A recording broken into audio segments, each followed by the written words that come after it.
Now your forecast first, sponsored by Kelly Seed, beautifying your lawn with the yellow bag of grass seed.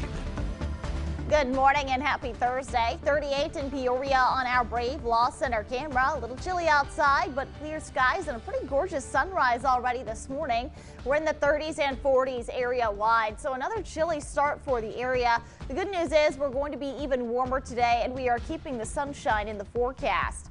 And I'll tell you a little more about what else to expect as we go in towards your weekend. First, WMBD This Morning starts now.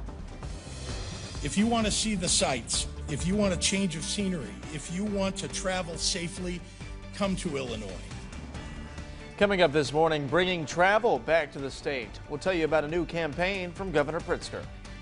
Also, young teens now approved for one of the COVID-19 vaccines. A Central Illinois School District leader is now saying this will impact local students. And there is city leadership pressure after a murder at a Peoria gas station. I'm Annie Kate with a look at what changes they're now proposing. WMBD This Morning starts now. Rise and shine, Central Illinois. It is Thursday, May 13th. Take a look at the right side of your screen right there in downtown Peoria. A beautiful start to get you going. Yeah, you can't get tired of that view. It's truly beautiful. The river looking great as well, Shelby. It sure is, but the question is, are the temperatures going to be in our favor? I know. Meteorologist Molly Naslin will have that full forecast later on in the show. Here are the morning headlines. First this morning, Governor J.B. Pritzker recently announced a new campaign as we venture closer to Phase 5 of the Restore Illinois plan. Illinois Governor Pritzker says that part of getting back to normal after the pandemic is getting safely back to traveling and welcoming tourists to the area. The state is now launching the Time for Me to Drive campaign. That's encouraging visitors to travel all across the state and attend spectator public events and to visit parks. Illinois is expected to fully reopen and enter Phase 5 of its COVID reopening plan by June 11th. Now, this would mean that all sectors of the economy would fully reopen with no capacity limits. The Time for Me to Drive campaign highlights the fun and the beauty that our diverse communities offer, and it shows off our natural assets and our man-made ones too, all over our state. And Governor Pritzker says the state will continue following mask guidelines from the Centers for Disease Control and Prevention. In a health alert this morning, local school district officials now responding after the FDA approved Pfizer's COVID-19 vaccine for use in 12 to 15-year-olds this past Monday. Now, this means kids in both middle and high school under 18 can now get protected with parental consent. More people protected means a safer school experience, leaders tell us. According to the FDA, the vaccine offers strong protection in 12 to 15-year-olds. At Unit 5 McLean County Schools, the superintendent says this helps give their schools a more traditional look.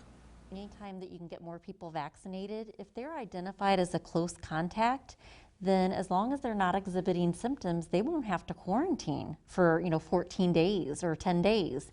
And so that means kids can be in school more. She says the district cannot require the shot, only the state can. But she does encourage parents to speak with their doctors about it. Well, young teenagers approved for the Pfizer vaccine, and now millions will go to help expand COVID-19 testing in middle and high schools across the state. The Illinois Department of Public Health announced $225 million to expand COVID Shield testing. The COVID Shield test was actually developed at the University of Illinois, and it's a saliva-based test. Director of the Illinois Department of Public Health, Dr. Ngozi Nzike, says that identifying cases of COVID-19 as quickly as possible will help prevent any outbreaks. A search for a new university president at Illinois State University comes to an end tomorrow with approval from the Board of Trustees. Friday morning, the board will meet to approve the 20th president in the university's over 160-year history. A formal board meeting starts at 9 and is being held virtually with an in-person news conference following the meeting at 10 o'clock. University officials won't release the name until tomorrow. The unnamed person is taking over for Larry Dietz, who announced his retirement last fall. The time is now 5:05. We do have a follow-up to a story that we first brought you on Monday. Peoria leaders say they're now stepping up to end violence at one of the city's hot spots. Our own Annie Kate joins us live in the studio this morning to tell more about proposed changes for that gas station. Good morning, Annie.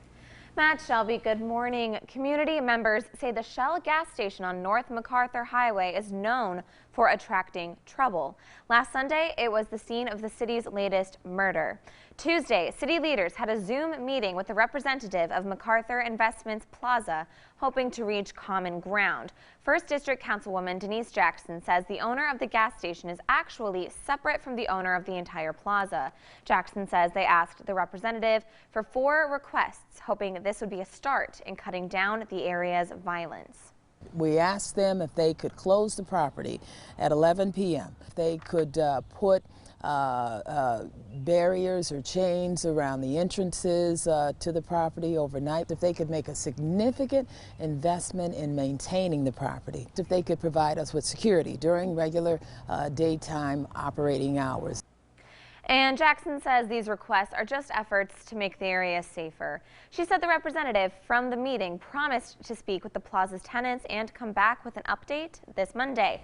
We did reach out to those representing the plaza, but we have yet to hear back. Shelby? All right, we'll continue to follow that story. Thank you, Annie.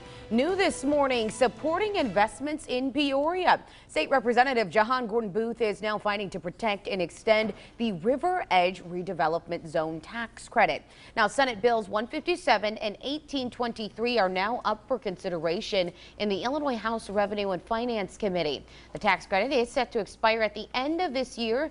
If passed, that legislation would push the tax credit through the end of 2026. In a statement, Gordon Booth said, quote, "With millions of dollars in investments to revamp these communities, we want to continue to bring life back into these historic buildings," end quote. Now here's a look at the weather with meteorologist Molly Naisland. Oh, beautiful skies across central Illinois this morning. 38 in Peoria on our Brave Law Center camera. A green light for your morning and evening commutes. We'll see a couple of stray clouds in the area throughout the afternoon, but temperatures will be right around the mid to upper 60s. Shelby? All right, thank you, Molly. 5:07.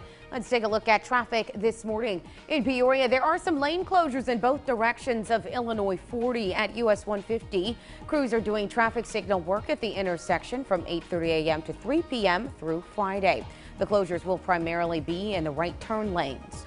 In Normal, starting Monday, Gregory Street between North Adelaide Street and North Main Street will be closed. Crews are fixing the Gregory Street culvert and pedestrian bridge. The road closure is expected to be finished by Friday, August 6th, weather permitting. The Colonial Pipeline is back up and running, but many may still find massive lines at gas stations.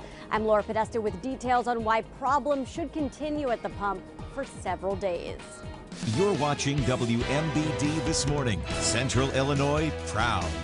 With Shelby Roberts, Matt Sheehan, and meteorologist Molly Naisland with your local weather authority forecast. This is WMBD This Morning.